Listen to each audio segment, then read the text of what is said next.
বাংলাদেশৰ পৰা অহা অনুপ্ৰৱেশকাৰী আমাৰ বাবে এটা চিন্তনীয় বিষয় হৈ আহিছে আৰু তাৰ পৰিপ্ৰেক্ষিতত ৰাজ্যত সেকেন্ড লাইন ডিফেন্স হিচাপে অসম পুলিচে যি কাম কৰি আছে তাক আমি আৰু অধিক শক্তিশালী কৰি BSFৰ লগত এটা কোঅৰ্ডিনেশ্যন লৈ পেলাই বাংলাদেশৰ পৰা যাতে অনুপ্ৰৱেশকাৰী ভাৰতত সোমাব নোৱাৰে তাৰ কাৰণে আমি আৰু অধিক প্ৰচেষ্টা ল'ব বিচাৰিছো আৰু এই শৃংখলাৰ এটা পৰ্যায় হিচাপে অসমত আধাৰ কাৰ্ড প্ৰদান কৰাৰ ব্যৱস্থাটো আজি কেবিনেটে খুব কঠোৰ কটকটীয়া কৰাৰ বাবে সিদ্ধান্ত গ্ৰহণ কৰিছে এতিয়াৰ পৰা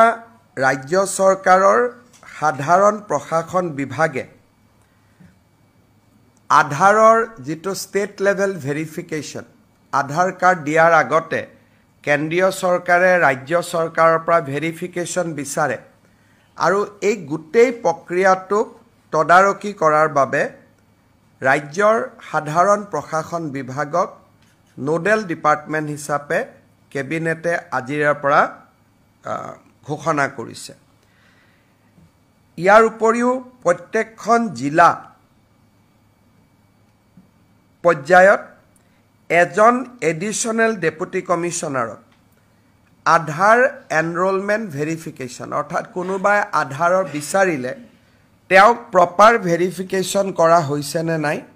সেই গোটেই প্ৰক্ৰিয়াটো তদাৰক কৰাৰ কাৰণে জিলা আয়ুক্তই এজন অতিৰিক্ত জিলা আয়ুক্তক দায়িত্ব প্ৰদান কৰিব GAD ডিপাৰ্টমেণ্ট আৰু ADCৰ পিছত আধাৰ দিয়াৰ আগতে ইনস্পেকশ্যনৰ বাবে আজিৰ পৰা ৰাজ্যৰ চক্ৰ বিষয়াসকল দায়বদ্ধ হ'ব যেতিয়া এখন এপ্লিকেশ্যন UDI অৰ্থাৎ যি আমাৰ আধাৰ কাৰ্ড দিয়াৰ অথৰিটি আছে ইউনিক আইডেন্টিটি যেটো অথৰিটি অফ ইণ্ডিয়া আছে UIDAI এখেতসকলৰ পৰ্টেলত আধাৰ কাৰ্ডৰ বাবে আবেদন কৰাৰ লগে লগে সেই আবেদনখন টেকনিক্যাল ভেৰিফিকেশ্যনৰ পিছত ফিজিক্যাল ভেৰিফিকেশ্যনৰ বাবে ৰাজ্য চৰকাৰৰ পৰ্টেলত আহিব সাৰ্কেল অফিচাৰ জনে প্ৰথম এই আধাৰ কাৰ্ডৰ আবেদনখন পোৱাৰ লগে লগে তেওঁ প্ৰথমে চাব যে ৰাজ্যৰ ৰাষ্ট্ৰীয় নাগৰিকপঞ্জী প্ৰণয়নৰ সময়ত এই ব্যক্তিজনে বা এই পৰিয়ালটোৱে বা তেওঁৰ পিতৃ মাতৃয়ে আবেদন কৰিছিলে নে নাই প্ৰথম পৰীক্ষা হ'ব সেইটো যদি দেখা যায় যে তেওঁ আবেদন কৰাই নাছিলে তেতিয়াহলে তেওঁৰ আধাৰ কাৰ্ডখন ৰাজ্য চৰকাৰে প্ৰত্যাখ্যান কৰি কেন্দ্ৰীয় চৰকাৰলৈকে প্ৰতিবেদন দিব আৰু যদি প্ৰমাণিত হয় যে নহয় তেখেতে NRCত নিজকে ভাৰতীয় নাগৰিক বুলি আবেদন কৰিছিলে তেতিয়া আমি নেক্সট ষ্টেজলৈকে যাম আৰু যেটো ফিল্ড ইনস্পেকশ্যনৰ ওপৰত উচ্চতম ন্যায়ালয়ৰ যি নিৰ্দেশ আছে সেই অনুসৰি তেওঁলোকক ফিল্ড ভেৰিফিকেশ্যন কৰি ভাৰতীয় নাগৰিক এখেত হয় এই ধৰণে সম্পূৰ্ণ প্ৰত্যায়িত হোৱাৰ পিছতহে তেখেতক আধাৰ কাৰ্ড দিয়া যাব অৱশ্যে যিবিলাক ভাৰত চৰকাৰৰ কৰ্মচাৰী বিভিন্ন কামত 2014 চনৰ পিছৰ পৰা অসমত আছে স্বাভাৱিকতে তেওঁলোক যেহেতু পশ্চিমবংগ গুজৰাট মহাৰাষ্ট্ৰৰ নাগৰিক অসমৰ NRCৰ বাবে আবেদন কৰা নাই তেওঁলোকৰ ক্ষেত্ৰত এই নিয়মটো নাহিব কিন্তু ফিজিক্যাল ভেৰিফিকেশ্যন বা ডকুমেণ্ট ভেৰিফিকেশ্যন তেওঁলোকৰ ক্ষেত্ৰতো আমি কৰিম